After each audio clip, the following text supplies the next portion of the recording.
Hola, muy buenas tardes de acá desde Santiago de Chile. Quiero agradecerles por tomarse el tiempo de asistir a este pequeño webinar. Vamos a tratar de eh, recordar algunas cosas. Yo soy el doctor Alejandro Berg, cirujano dentista de la Universidad de Chile y especialista en implantes ya hace 25 años. Eh, y la verdad es que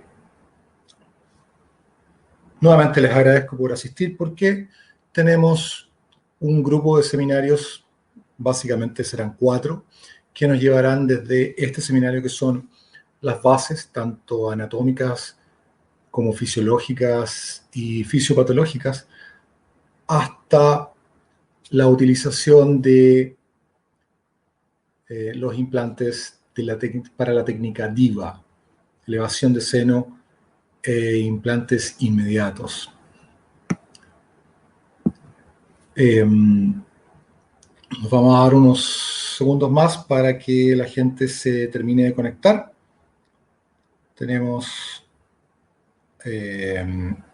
una buena cantidad de personas hoy día, desde, bueno, todos los ámbitos en realidad. Bastante gente.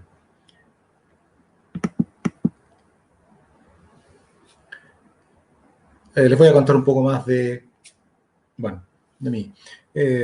Como dije, soy cirujano dentista de la Universidad de Chile. Yo egresé el año 94 y desde ese minuto tuve la suerte de darme cuenta que los implantes eran una alternativa y era la que yo quería seguir. Atender pacientes para solucionar sus problemas. Ahora, siempre he sido rehabilitador. Y desde ese punto de vista quiero que entiendan que este es el enfoque de nuestro pequeño seminario. ¿Qué más les puedo decir? La verdad es que estamos en... hola Alejandro Roisentul, ¿cómo estás? Saludos a Israel. Estamos en este minuto, bueno, en cuarentena. Llevamos 40 días ya prácticamente. Hoy día es el primer día que atendí pacientes de vuelta de la cuarentena. Todas las medidas de bioseguridad, por favor, para todos. Hay que mantenerse seguros y sanos. Es lo más importante. Todo lo demás realmente se empalidece. Así que, Denis Acurio, saludos. Gracias por venir. ¿Qué más les puedo contar? Como ya les dije, estamos en Santiago de Chile, entrando al verano, entrando al otoño, pero aún hace bastante calor. Así que vamos a tomarnos un minuto para divagar, si no les molesta, acerca de cuáles son las motivaciones que nos llevan a ser dentistas especialistas en implantes. La verdad que originalmente la implantología era casi un mito y cuando yo estaba en la universidad, muchos años atrás, era casi como el santo grial. Y la verdad que tomamos el camino de buscar el santo grial porque era la mejor opción para rehabilitar pacientes. Bueno, les voy a dar unos segundos más al resto de los colegas para que se conecten y vamos a partir. De hecho sí, un minuto, nos queda un minuto para darle.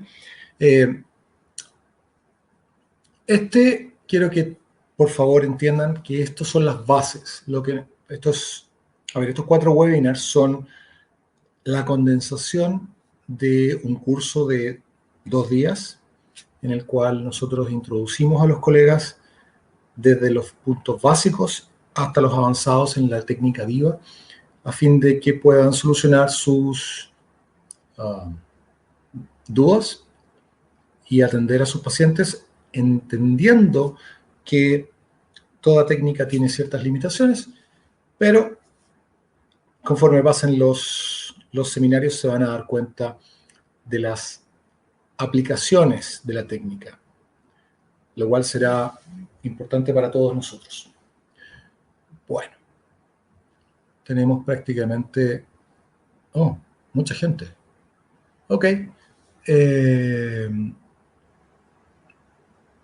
Mucha gente. Quiero agradecerles a todos por venir. Wow, mucha gente. Así que, en honor al tiempo, vamos a comenzar. No puedo contestar preguntas durante el proceso de la presentación, pero por favor, feliz de contestar todas las dudas o todos los comentarios que me quieran hacer. Y vamos.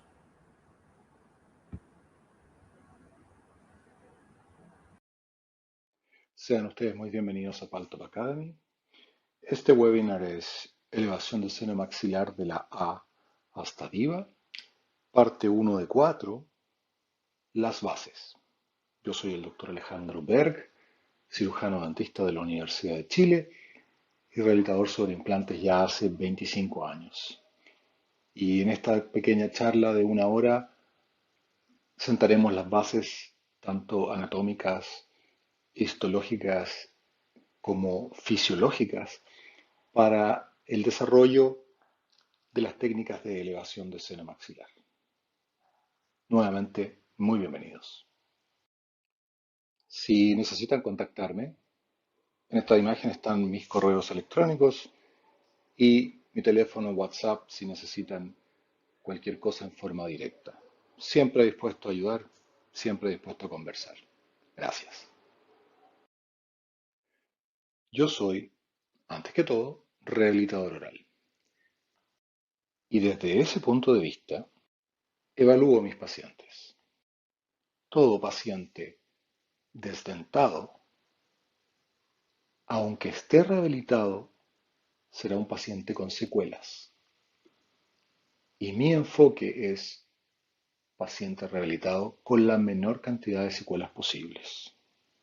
Para ello, he incorporado una serie de técnicas que me permiten generar planes de tratamiento que son predecibles y exitosos en el largo plazo. Analicemos estas técnicas, veamos los pros y los contras, y una vez hecho eso, iremos a las bases científicas que nos permitan desarrollar elevaciones de seno maxilar. Las prótesis parciales removibles, si están correctamente ejecutadas, son una alternativa rehabilitadora para un grupo de pacientes. Si bien no es la técnica que prefiero ni la que yo le aconsejaría a un paciente, la verdad es que para un grupo, en este caso, que se reduce cada vez más, sí es una alternativa. Y por lo tanto es parte de nuestro armamentario y la tenemos siempre a mano. Los implantes cortos y ultracortos, entendiéndose implantes cortos como 8 milímetros y menos y ultracortos 6 milímetros y menos, son presentados por muchas compañías como alternativas rehabilitadoras que son más simples, más rápidas y más baratas que una elevación de seno maxilar. La verdad es que si hablamos de elevación de seno maxilar como una técnica de acceso por ventana lateral, elevación de seno maxilar, injerto e instalación de implantes en forma simultánea. La verdad es que probablemente sí.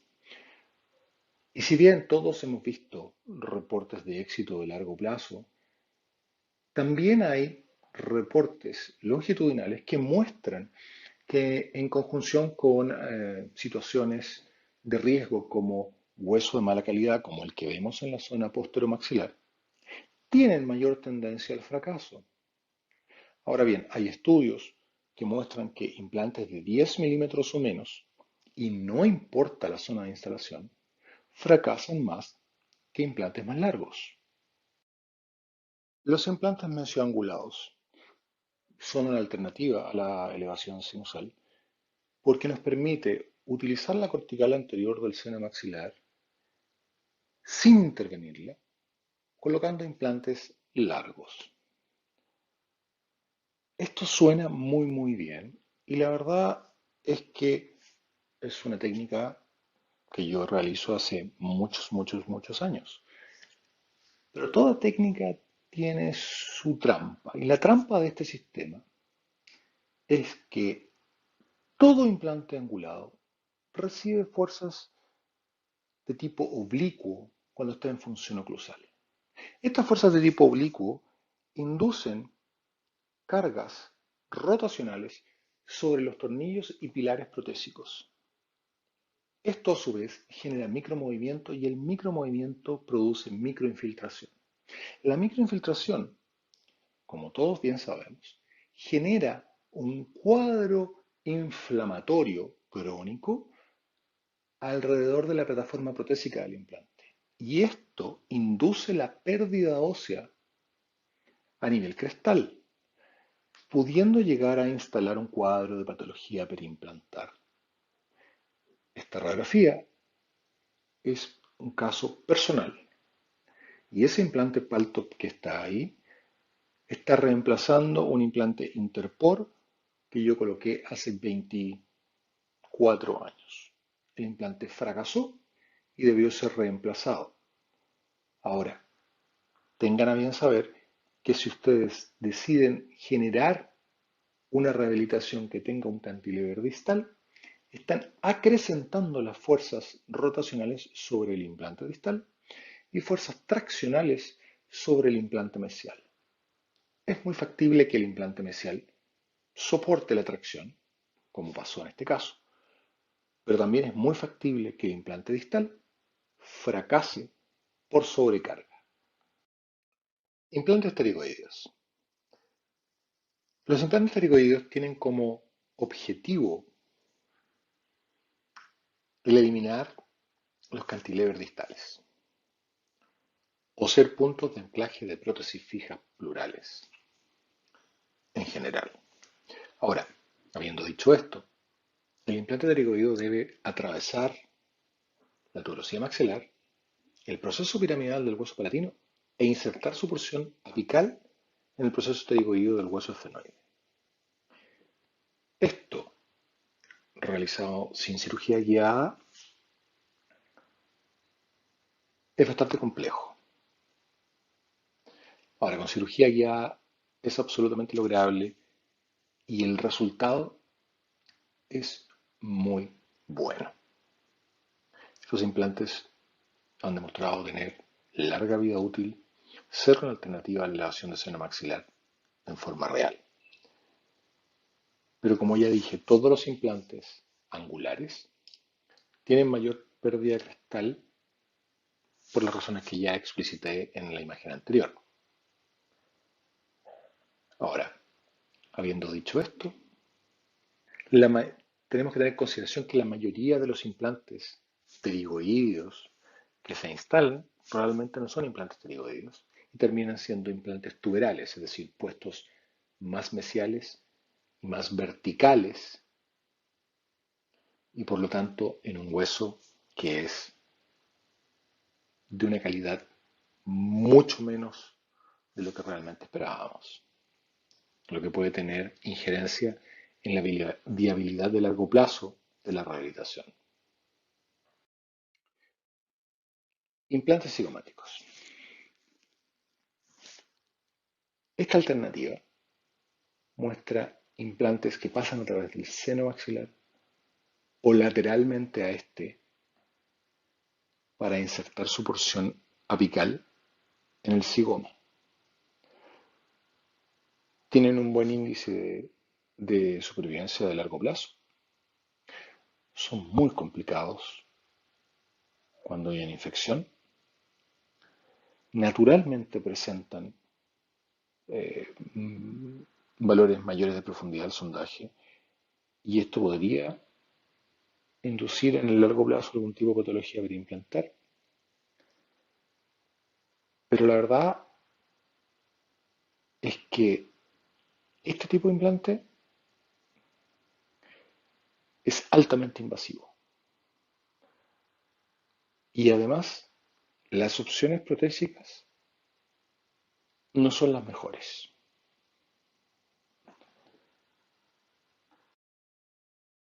En general, como ya dije, esta técnica es altamente invasiva. Y si ustedes están presentes o asistiendo a este webinar, es porque, al igual que yo, consideran que estas imágenes no son las que quieren para sus pacientes.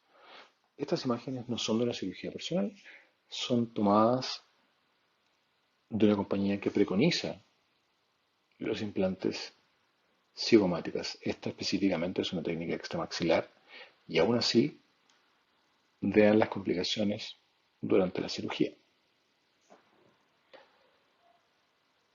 Habría que definir si estamos dispuestos a que nuestros pacientes pasen por esto, cuando hay alternativas que claramente son mucho menos invasivas, tanto o más predecibles que esto, y que además permiten una rehabilitación muy clara, muy buena y con una estética mucho más alta. Los bloques de hueso son utilizados para generar ganancia volumétrica en sentido horizontal y vertical. Si bien en sentido vertical y en conjunción con el hecho de tener que usar membranas muy grandes, estabilizadas, evitar que éstas se expongan para que no se comprometa el injerto en su resultado final, hace que esta técnica y lo mismo que la regeneración ósea guiada sea más bien un poco menos predecibles en el sentido vertical y por lo tanto de uso más limitado. Podemos usar autoinjertos, pero siempre está la posibilidad de que no haya suficiente material para injertar o está siempre el asunto de la zona de morbilidad secundaria y terciaria si tenemos que buscar un segundo punto donante y por lo tanto uno podría optar por los huesos de banco, pero los huesos de banco no son siempre lo que aparentan ser. Entonces podríamos optar por un bloque sintético y hay que reconocer que algunos bloques sintéticos son extremadamente hermosos y muy bien configurados, pero tienen el mismo problema que todos los bloques. En el largo plazo, muy probablemente van a requerir procedimientos secundarios y terciarios, como remodelaciones óseas o injertos de tejido conjuntivo, a fin de obtener una estética rosada y de relaciones con las piezas vecinas que sea aceptable. Las primeras técnicas de elevación de seno maxilar fueron descritas por Tatum en el 76 y posteriormente fueron publicadas por Boyne y James en los 80. Esto significa que hemos estado haciendo esto por muchos, muchos años. Y eso significa que las cosas han cambiado. Las técnicas han cambiado, los materiales han cambiado, los implantes ciertamente han cambiado, pero hay una constante. Y esta constante es que necesito instalar implantes en un seno maxilar neumatizado, a fin de rehabilitar a mis pacientes de la mejor forma posible. Y me encuentro en la posición de tener que lidiar con atrofia ósea, neumatización sinusal, hueso de baja calidad, y por lo tanto me veo en la necesidad de solucionar esto, ya sea en el momento de la instalación de los implantes o antes de ella. Para poder realizar elevaciones de piso de seno maxilar en forma predecible y exitosa, debemos recordar la anatomía del seno maxilar. Pero antes, un poco de historia. Las primeras imágenes se le atribuyen a Da Vinci aproximadamente alrededor del 1489, pero solo fue descrito como tal por Nathaniel Highmore en 1651 en el tratado Corporis Humanidis Quisito Anatómico y le asoció una forma piramidal cuya base es la pared lateral de la fosa nasal. Se describe que mide aproximadamente 35 milímetros de alto, 25 milímetros transversalmente y 32 posteriormente, lo que implica que tiene aproximadamente un volumen de 28 centímetros cúbicos. Esta pirámide tiene tres proyecciones principales: el proceso alveolar, el receso cigomático y el proceso infraorbitario que apunta hacia arriba y que básicamente es el piso de la cavidad orbitaria. El volumen varía de 3,5 a 35 centímetros cúbicos, con un promedio de 24 centímetros cúbicos para el hombre, 16 para la mujer, y la distribución de los volúmenes no muestra diferencias estadísticas en relación a clases de ángulos. No se ve realmente influido por maloclusiones. Y bien, en la imagen B, arriba a la derecha, vemos como la pared posterior del seno maxilar lo separa de la fosa palato-maxilar y todas las estructuras que ésta envuelve. En la imagen principal, lado izquierdo, vemos la emergencia de la segunda rama del quinto par, nervio trigémino, y su paquete vasculonervioso asociado a través del agujero infraorbitario. Esto es lo que yo llamo el dato freak del día para los que somos fanáticos de la ciencia forense televisivas. Eh, sí es cierto, el seno maxilar da un 90% de determinación de etnicidad y un 80% de determinación de género. Dentro del seno maxilar existen reparos anatómicos que deben ser considerados. Uno de estos reparos anatómicos es el ducto lacrimal. El ducto lacrimal es un conducto que une la cavidad orbitaria con la fosa nasal y se encuentra ubicado en posición anteromedial del seno. Y es un reparo importante porque es una pared, lo que la separa del seno maxilar es una pared muy, muy delgada, puede medir unas pocas decenas de milímetros, de hecho puede tener fenestraciones previas y es muy fácil acceder a él con una pequeña presión y empacar material de injerto en esta zona implicaría un bloqueo. Otro elemento a considerar es el ostium natural o complejo osteomeatal. El ostium se encuentra en una posición anteromedial en el área superior de la pared medial del seno maxilar y conecta el seno maxilar con la fosa nasal. Es un conducto cuyo diámetro óseo va de 1 a 17 milímetros, pero su diámetro real depende del grosor de la mucosa y por lo tanto varía. Su largo es de 2 a 6 milímetros y su función es permitir el flujo del mucus acarreado por el sistema mucociliar y su drenaje a la fosa nasal. En 2 a 44% de los casos se reportan ostium accesorios y este elemento debe ser considerado ya que el sobreempacamiento de material de injerto podría alterar su funcionalidad, induciendo patología sinusal. La anatomía humana es variable y el seno maxilar no es diferente y por lo tanto tiene variaciones morfológicas importantes.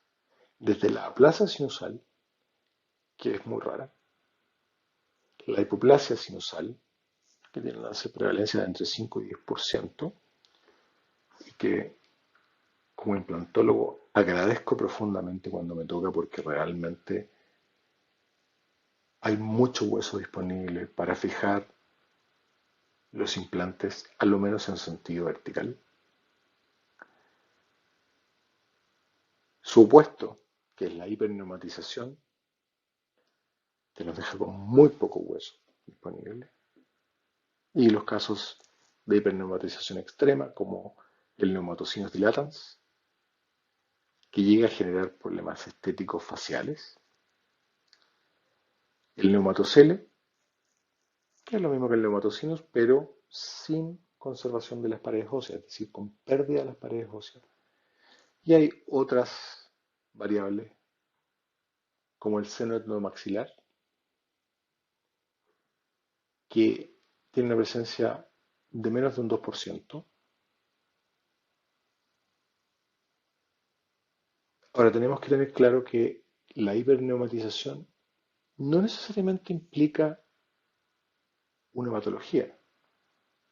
Para nosotros, como implantólogos o realizadores, complejiza los casos, pero para los pacientes no necesariamente es un problema.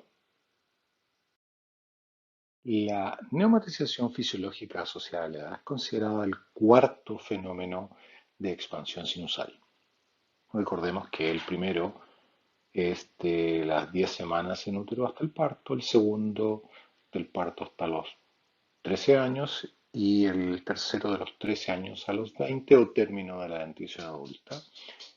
Obviamente el cuarto sería después de la pérdida de dentición en la zona posteromaxilar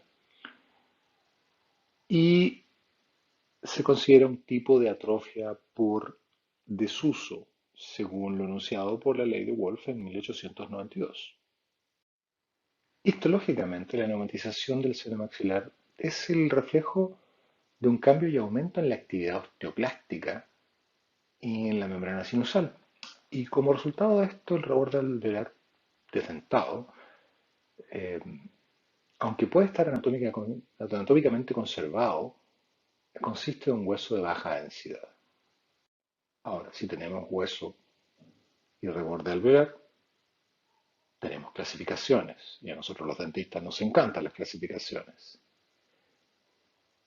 La remanencia subantral nos da la clase 1, que serían 10 milímetros o más, clase 2 entre 5 y 10 milímetros y clase 3 menos de 5 milímetros.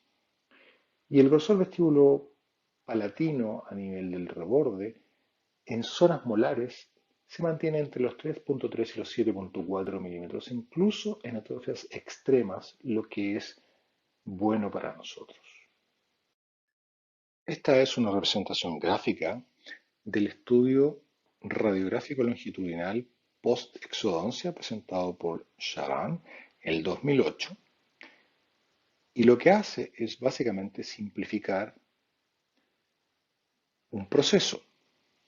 Nos muestra que la relación entre el ápice y la pared inferior del seno maxilar determina de 0 a 4 el nivel de pérdida ósea que obtendremos, que va de 1,8 a 5,3 milímetros a los 5 años, y por lo tanto nos ayuda a predecir este fenómeno. Obviamente el caso número 4 es el más complejo, porque dada la situación, si perdemos 5,3 milímetros, nos vamos a quedar sin nada. Septum maxilar. El septum maxilar son crestas de cortical ósea dentro del seno maxilar que fueron descritas por primera vez por Underwood en 1910 y de ahí su nombre, septum de Underwood. Normalmente se ven orientadas en el sentido transversal, 88%, y fueron clasificadas en primarias que derivan del desarrollo maxilar y secundarias, las que derivan de la neumatización post-exodoncia y piezas dentarias. Tienen una prevalencia de aproximadamente el 41%. Un metaanálisis presentó 7.061 senos en 19 estudios desde 1910 hasta el 2011 y en este estudio el resultado fue 41% de prevalencia, por lo menos con un septum, y 17% incidencia bilateral. Ahora, de los casos con septum presente, 25% septum unitario y 4% septum múltiple. Ahora bien, transversos 88%, anteroposteriores 1% y horizontales 11%. La distribución anteroposterior de los septum es 55% en la zona media, 24% en la zona anterior y 21% en la zona posterior. Como un comentario, en los septum transversos, la parte medial del septum normalmente es más alta que la inserción lateral. La membrana schneideriana es un epitelio ciliado columnar pseudoestratificado que recubre las paredes internas del seno maxilar. Su espesor, recientemente descrito por Pomer, es 0,9 milímetros con un rango de 0,24 hasta 3,5 milímetros en estado de salud. Se puede extender y estirar en un 124,7% y por eso podemos realizar técnicas de elevación de seno maxilar sin provocar rasgaduras. Como era de esperarse, las membranas más gruesas demostraron mayor resistencia al estiramiento que las membranas más delgadas. La inervación sensorial del seno maxilar está dada por la segunda rama del quinto par o nervio trigémino. El ostium natural recibe inervación propia vía nervio palatino mayor y puede tener anastomosis con la rama anterior etmoidal derivada de la primera rama del quinto par.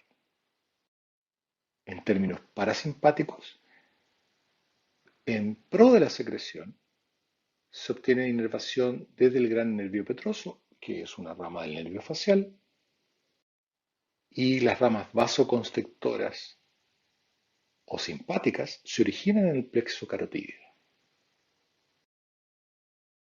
La vascularización del seno maxilar está dada por ramas de la arteria maxilar interna, la arteria infraorbital, las ramas laterales de la arteria esfenopalatina y de la arteria palatina mayor, y las arterias alveolares superiores, posterior, media y anterior.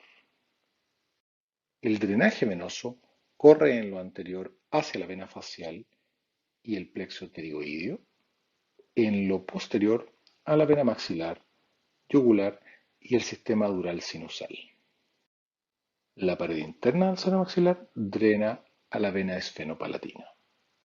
En esta imagen podemos apreciar la anastomosis extraósea entre la arteria infraorbital y la arteria alveolar posterior-superior.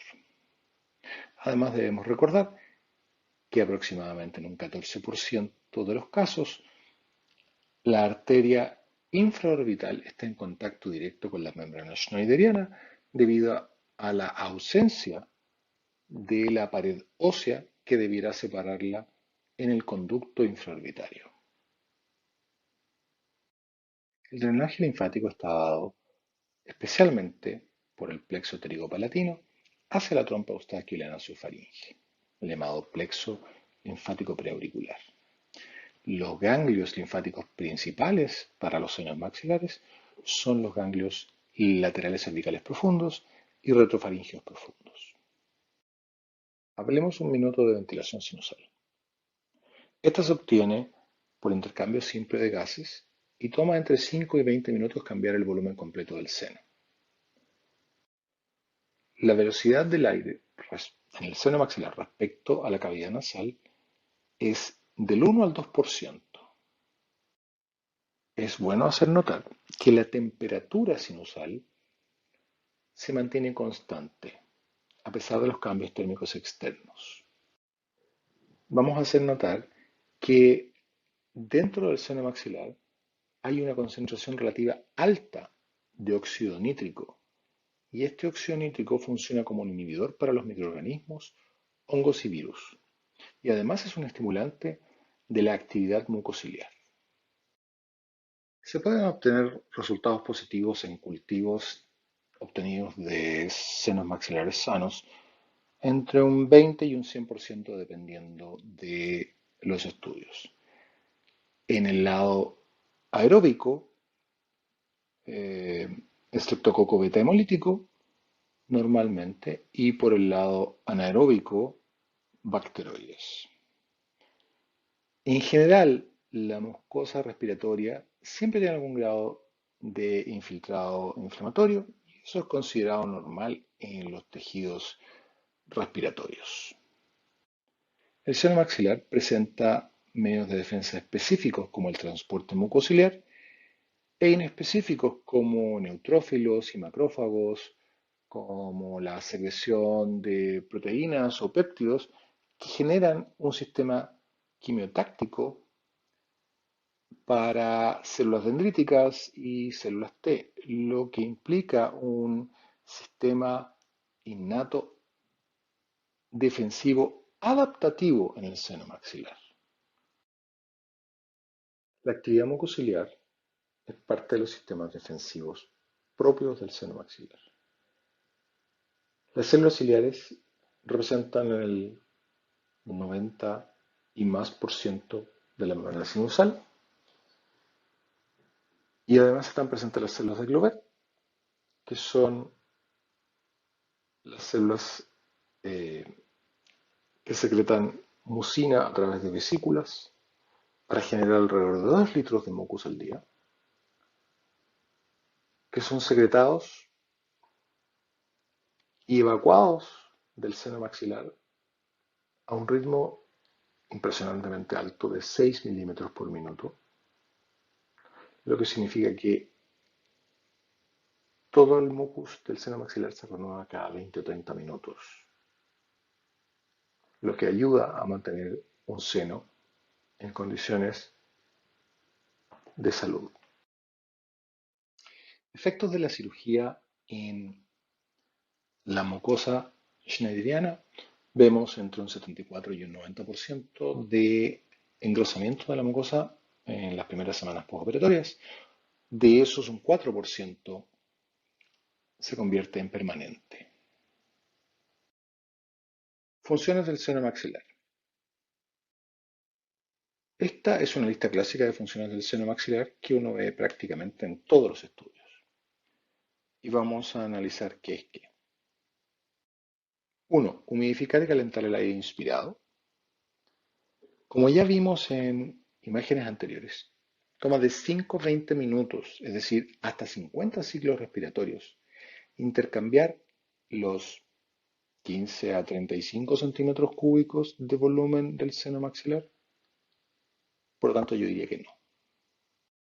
2. Regular la presión intranasal. Sí, si el complejo osteomiatal se encuentra libre, es factible que esta sea una función, pero quiero hacer notar que la susceptibilidad a enfermedades crónicas del seno maxilar no sé si justifica la presencia del seno para esta sola función. 3. Área olfativa. Está demostrado que prácticamente no hay células olfatorias en la membrana schneideriana y por lo tanto no. 4. Aliviar la masa del cráneo. Estudios demuestran que el volumen sinusal representa un 1% del peso total del cráneo, por lo tanto no creo. 5. Resonancia.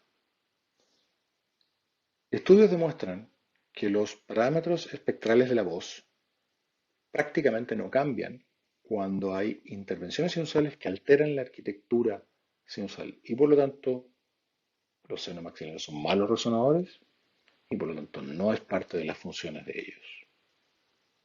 6. Absorción de choque. O sea, el cráneo viene con airbags incorporados. La verdad que puede ser como una función no privativa del seno, ya que esa función está destinada principalmente o tratada principalmente por los pilares de la cara y el cráneo. 7. Contribuye al crecimiento y desarrollo de la arquitectura facial. Absolutamente cierto. Hay estudios que demuestran que los senos maxilares juegan un rol fundamental en la formación de los contornos faciales. 8. Propulsión mucociliar de la secreción de la mucosa y serosa hacia el ostium y de ahí al exterior. Absolutamente. Es una función casi privativa del seno a través de la movilización mucociliar. Y 9. Aislación térmica. Sí, hay un cuadro de estabilidad termal dentro de los senos, pero esta función no está completamente demostrada todavía. Nuestra próxima diapositiva será algunos conceptos de fisiopatología del seno maxilar y quiero hacer esta acotación. El término rinosinusitis reemplaza la nomenclatura previa de sinusitis y deriva de la inflamación de la mucosa nasal y sinusal, dividiéndose en aguda y crónica por diferencias temporales. La aguda 4 semanas y la crónica instalación en 12 semanas. Fisiopatología del seno maxilar. La rinosinusitis crónica, que es algo que debe ser diagnosticado previo a cualquier cirugía del seno maxilar, puede deberse a disrupción del flujo mucociliar o falla en el drenaje vía ostium, infecciones del tracto respiratorio, ya sean virales o bacterianas, viral que está muy de moda, inflamación y bloqueo de los pasajes osteometales debido a reacciones alérgicas o a infección. Y quiero hacer una acotación. Cuando yo estaba en la universidad se me enseñó que entre el 1 y el 5% de las sinusitis maxilares eran de origen odontogénico. Para cuando salí de la universidad ya eran el 10%. Y los estudios más recientes muestran que el valor real es entre 25 y 75%. Ahora, de esos porcentajes, 48%, es decir, la mitad, uno de cada dos, derivan acciones quirúrgicas para corregir la situación. Vamos a hablar de fisiología ósea. Para hablar de fisiología ósea tenemos que distinguir lo que es un proceso de regeneración de un proceso reparativo. Regeneración es el proceso mediante el cual se logra restitutio ad integrum, es decir, lograr generar una serie de eventos mediante los cuales se logra la formación de un tejido igual al que se formó en el proceso de crecimiento y desarrollo embrionario. Un tejido 100% funcional. Reparación es un tejido característico del adulto. El tejido clásico de la reparación es la cicatriz, que es un tejido sellante, pero que no es completamente funcional. Entonces, fisiología ósea. Y básicamente esto es un recordatorio de cómo las cosas debieran suceder. Primero, trauma. Y trauma significa que se va a formar un coágulo. Coágulo es básicamente un grupo de células dentro de una matriz rica de fibrina. Segundo, componentes del coágulo como plasma y factores de crecimiento van a difundir hacia los tejidos cercanos, atrayendo células como los neutrófilos y los monocitos. que entran dentro del coágulo y una vez que están adentro del coágulo, generan señales que van a inducir la formación de nuevos vasos sanguíneos y la migración de fibroblastos dentro del coágulo. Y ahora tenemos tejido de granulación que ocupa el espacio completo del defecto. El hueso, en conjunto con el tejido de granulación, va a inducir la formación de nuevo hueso. Ahora tenemos el inicio de la formación de nuevo hueso. Y esto implica que desde el hueso receptor se moverá hacia el centro de la lesión.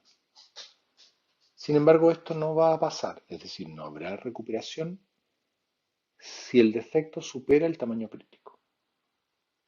En ese caso, nosotros entramos con biomateriales que tienen la propiedad de osteoconductividad. Esta propiedad nos permite llevar el hueso dentro de la zona del injerto o lesión para formar un nuevo hueso. Esto pasa rápidamente y este hueso es inmaduro.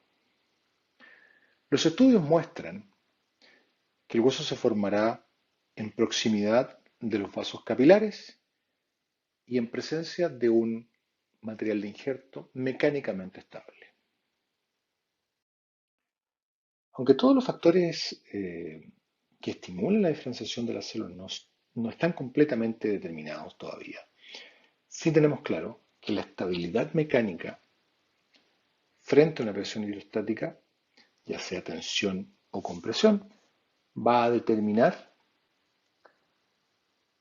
la línea que van a seguir las células mesenquimales. Es decir, se van a diferenciar hacia osteoblastos cuando está el material de injerto mecánicamente estable.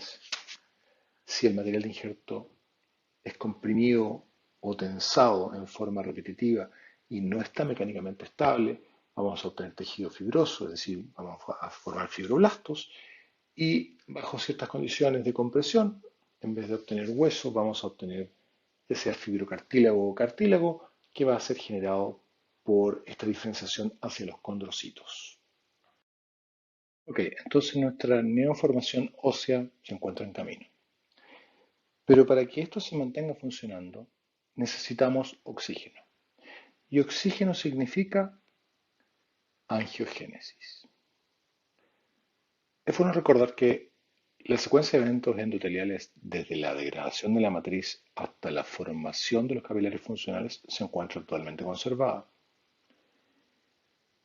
Y que además la angiogénesis se apoya en la vasculogénesis, que básicamente es el proceso mediante el cual células de la médula son atraídas hacia nuestro injerto y se suman al pool de células endoteliales, a fin de ayudar y aportar en la formación de nuevos capilares.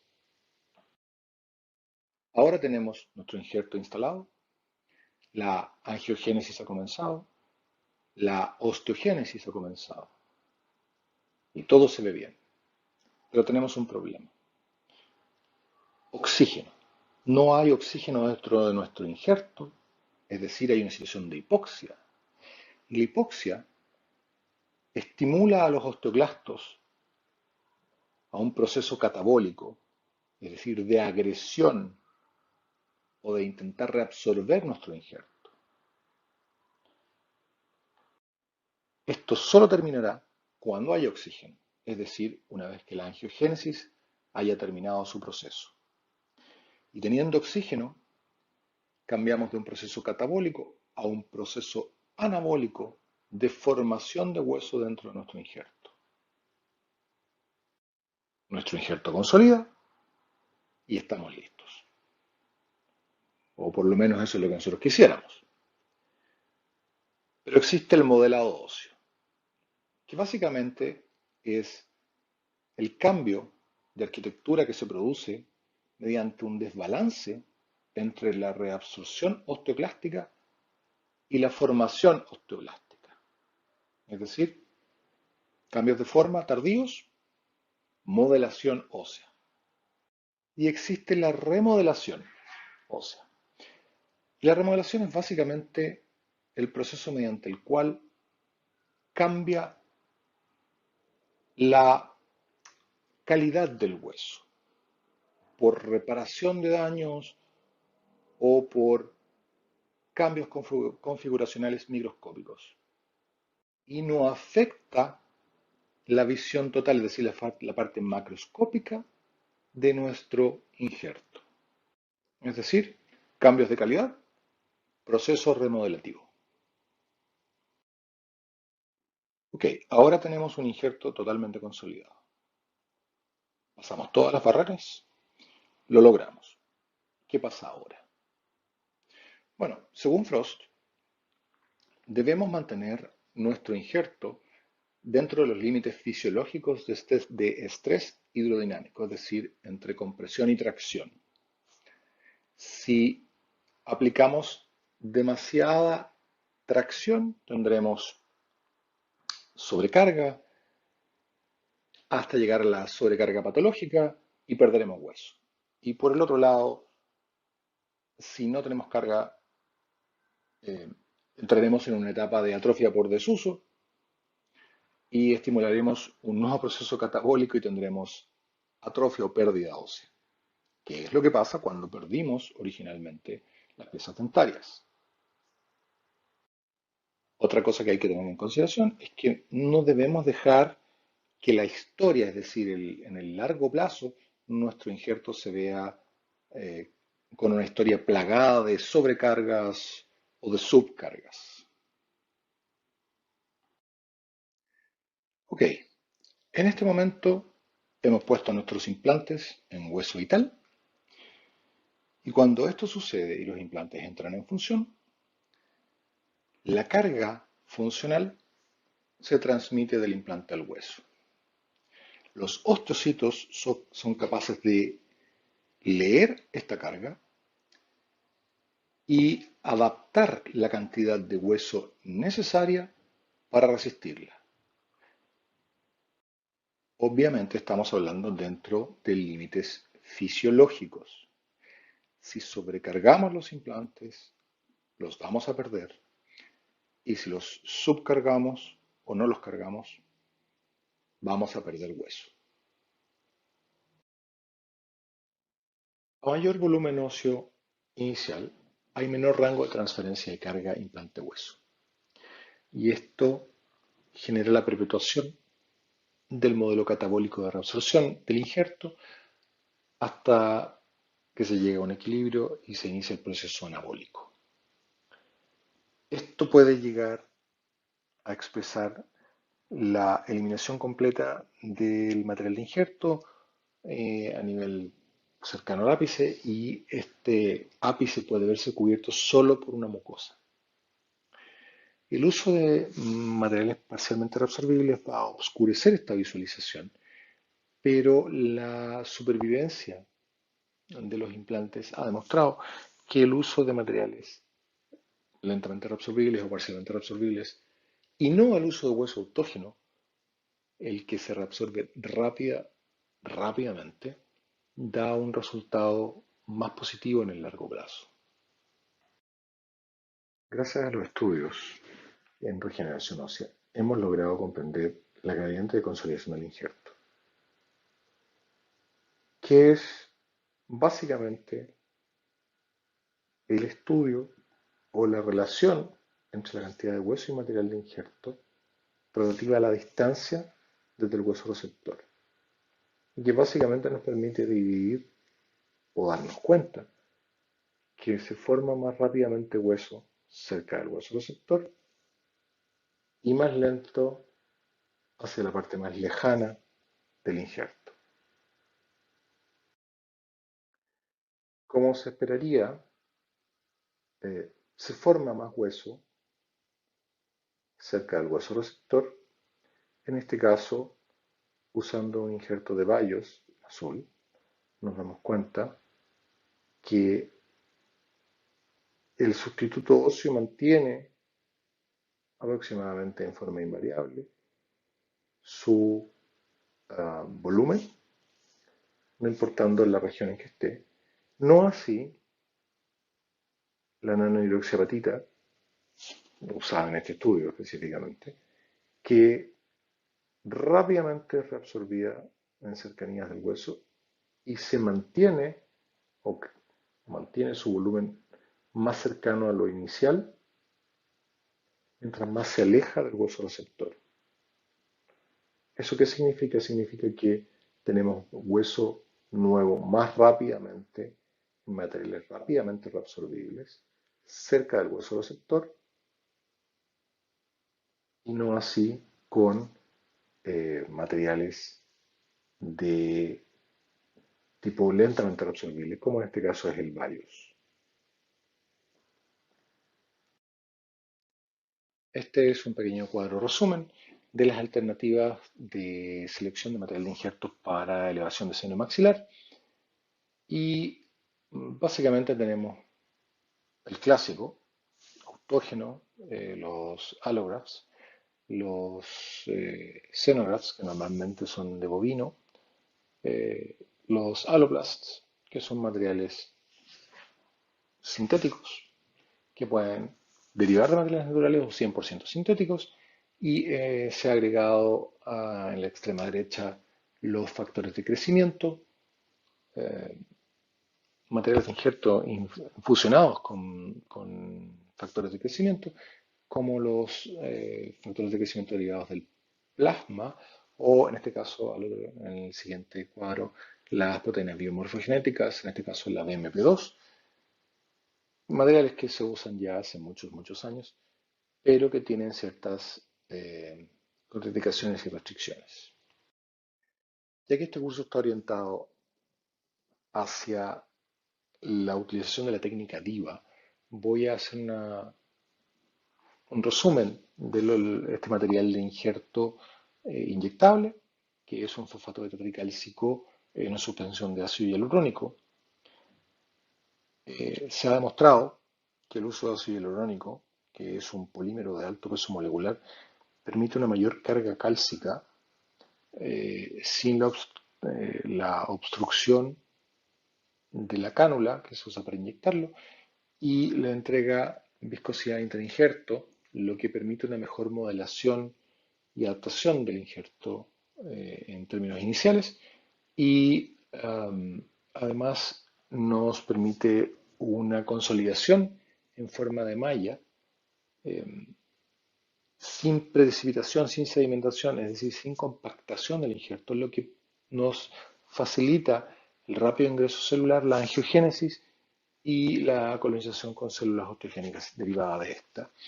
Además, hay una serie de estudios que muestran que la combinación de fosfato tetracálcico y ácido hialurónico impide eh, la colonización del injerto por tejido conjuntivo en defectos de tamaño crítico y supracrítico. Eso es algo que nos interesa profundamente.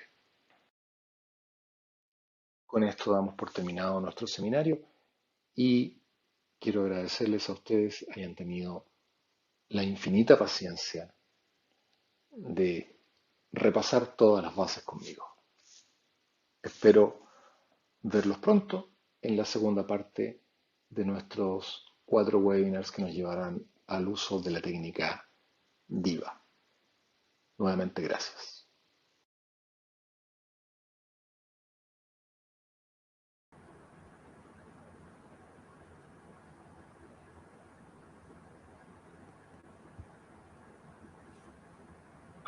Está justo la última cosa. A ver si pasa directo.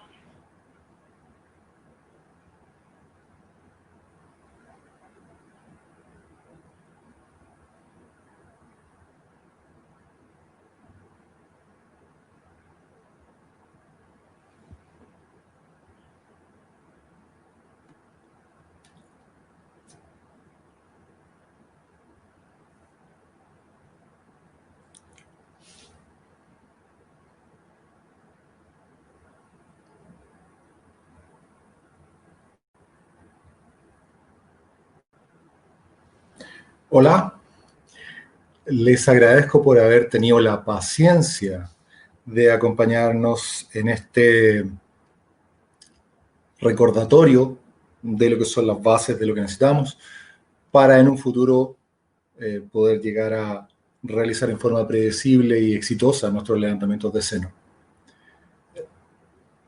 Si tienen preguntas o quieren hacer algún comentario, feliz de contestar lo que necesiten. Como les dejé en la segunda diapositiva, tienen mis correos de todas maneras. Ahora, les prometo que ya en el próximo seminario tendremos lo que nos gusta a los cirujanos, que es sangre. Así que, bueno, nuevamente, muchísimas gracias por venir, por tomarse el tiempo y por acompañarnos hasta el final. Vamos a ver si hay preguntas.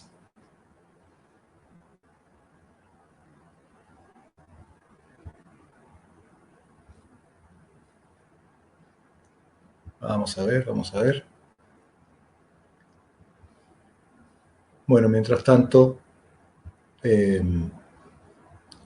nuevamente no me cabe más que repetirles que debemos dar la pelea contra, bueno, el coronavirus.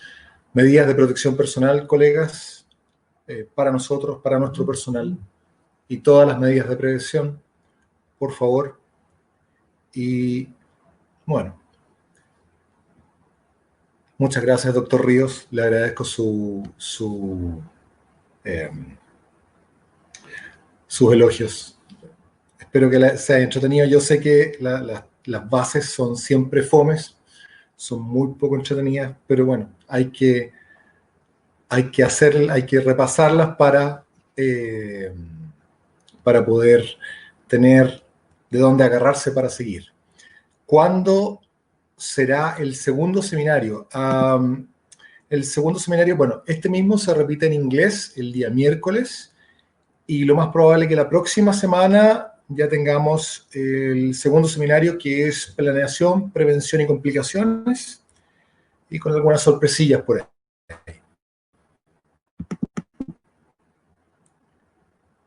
Sí, Juliana, sí, pero seguimos, la verdad que en la próxima vamos a aplicar los conocimientos que hemos adquirido en esta, pero son charlas independientes. Las hice de tal manera que si no asististe a la primera, igual puedes asistir a la segunda sin problema. ¿Qué tipo de membrana recomiendas para la regeneración? La doctora Zurita. Mira, la verdad es que para las regeneraciones, en general, yo debo ser muy franco, desde 2011 que yo no uso membranas. Nosotros manejamos un material suizo que se llama EasyGraft, que en el 99.99% de los casos no requiere ningún tipo de membrana más que la preservación del periósteo o de la membrana schneideriana para hacer elevaciones o para hacer injertos volumétricos, tanto en sentido horizontal como vertical. Pero si tuviera que elegir una membrana, bueno, claramente elegiría una membrana que sea totalmente reabsorbible, que sea fácilmente fijable y que ojalá sea autoestabilizable. Básicamente solo hay una, que es una membrana que se llama Guidor, que es de Sunstar Japón, deriva de una compañía suiza, pero que es una excelente membrana. Buenas tardes, doctor. Quería saber qué tan predecibles son los implantes DIVA. Doctor Rijo. Los implantes DIVA, bueno, nosotros llevamos casi 4 años, 3 años y fracción, y en Chile solo ha fracasado uno de todos los instalados. Ese uno es mío, y básicamente no es que haya fracasado, sino que simplemente no hubo estabilidad primaria suficiente para instalarlo. Por lo tanto, altamente predecible. Yo en este minuto tengo como 9 que están en periodo de desintegración, todo el resto está rehabilitado, tanto con prótesis fija individual como con prótesis fija, como parte de prótesis fijas plurales. Gracias, doctora Curio. Esa era la idea, tratar de informar.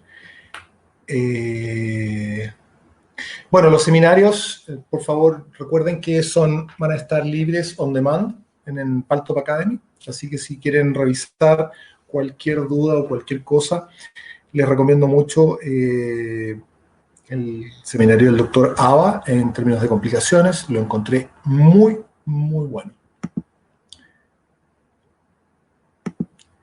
Me están cortando el tiempo. He entrado un poco tarde.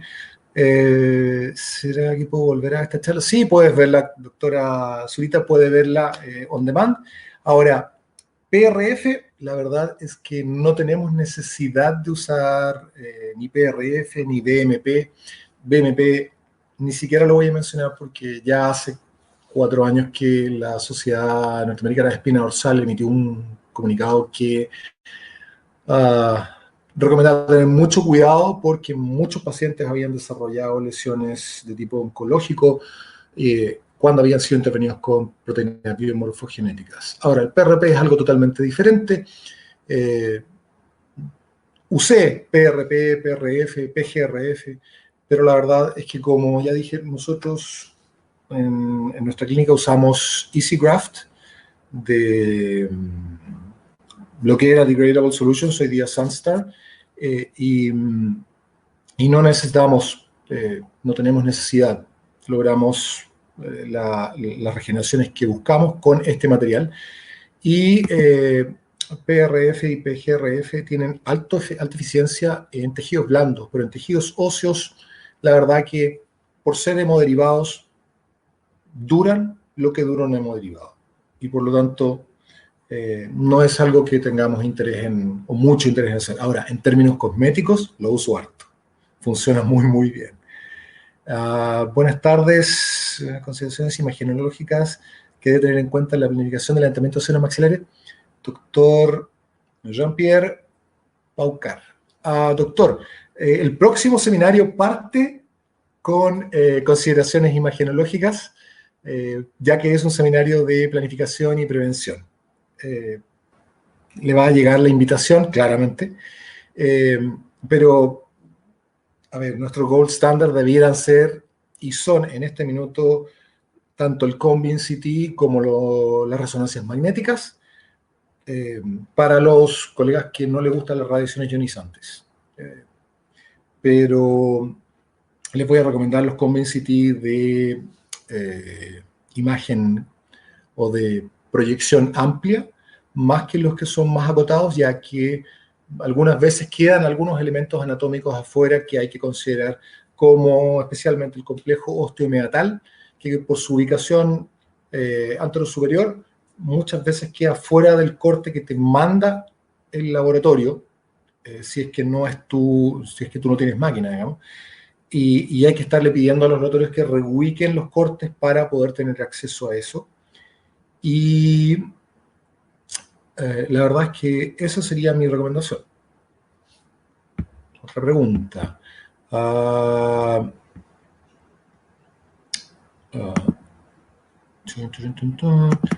¿Se va a repetir la conferencia y dónde, por favor? La conferencia que está liberada, o sea, va a quedar liberada a partir de los próximos días en on demand, directamente desde Paltalk Academy. Puedes revisarla las veces que quieras, absolutamente gratis. Y muchas gracias por preguntar, el doctor Valverde. Vamos a ver, ¿qué otra pregunta?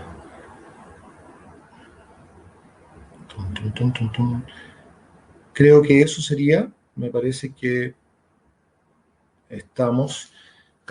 Nuevamente, en cuanto si necesitan comunicarse conmigo, dentro de la misma presentación están mis datos. Feliz de contestar cualquier duda, pregunta o consulta y aclarar cualquier cosa que no haya quedado muy clara en la presentación.